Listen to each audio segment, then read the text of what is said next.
Well, the simple version of that is when I went to the United States, I went to public school, I went to high school. Majority of the people around me were non-Muslims. Actually, I didn't know any Muslim for the first 2 years, or first year of high school, I didn't know any Muslims. And the environment is completely different, the language is completely different, and just a natural tendency for a young person is to try to fit in. And of course, the thing that makes me different from everybody else is Islam. As a matter of fact, because you have 5 days of public school, even on Fridays you don't take time off to go to Jumu'ah. I didn't pray Jumu'ah for 2 years when I was in high school. So slowly you start making friends, and all of my friends are non-Muslims, and of course if they're non-Muslims, their lifestyle and everything about them has nothing to do with religion.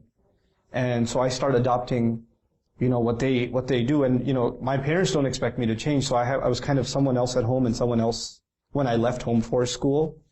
I think to this day, and I don't think it's just in America. I think that a lot of these values that we hold dear in Islam, they're not even promoted enough or properly enough, even in Muslim society. I used to think, before I traveled outside of the US, that what I went through is something it's specific to me, doesn't happen to other people. As a matter of fact, it's happening to millions of people even today. And a point came where, you feel guilty when you're living a life that is against the teachings of your religion.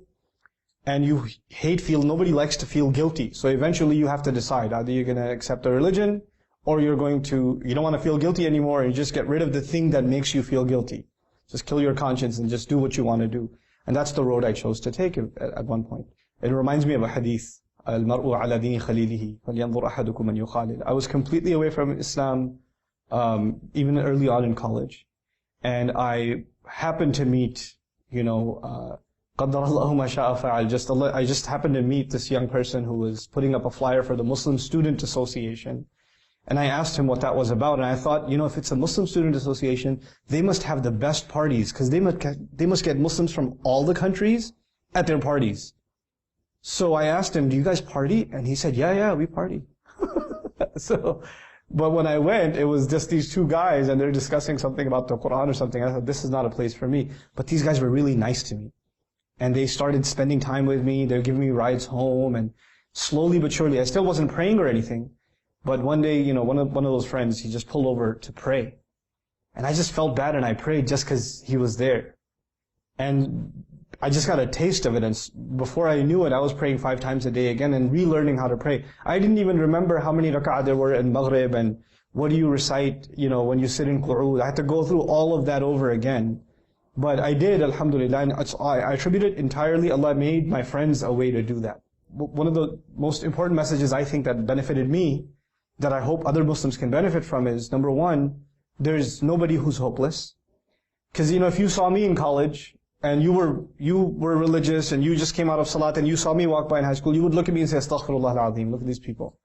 I was one of those guys. But then somebody decided not to judge me, and just think of me as just a human being who has some goodness in them, And we have to do that for other people. We have to have some patience with them in giving them Islam, And it's not going to happen overnight. And this brother that I'm talking about, one of my best friends in life, he never actually gave me da'wah to Islam. He never actually told me to pray. He never told me about the Quran. Hafiz Quran, wala ma'arif. I had no idea. And he's the one that, just through his company, little by little by little, and it was a good year-long process that he did this with me for, subhanallah, that I came towards the deen. الله نور السماوات والأرض الله نور السماوات والأرض مثل نوره كمشكاة فيها مصباح المصباح في زجاجة الزجاجة كأنها كوكب دري يوقد من شجرة مباركة زيتونة لا شرقية ولا غربية يكاد زيتها يضيء ولو لم تمسس نار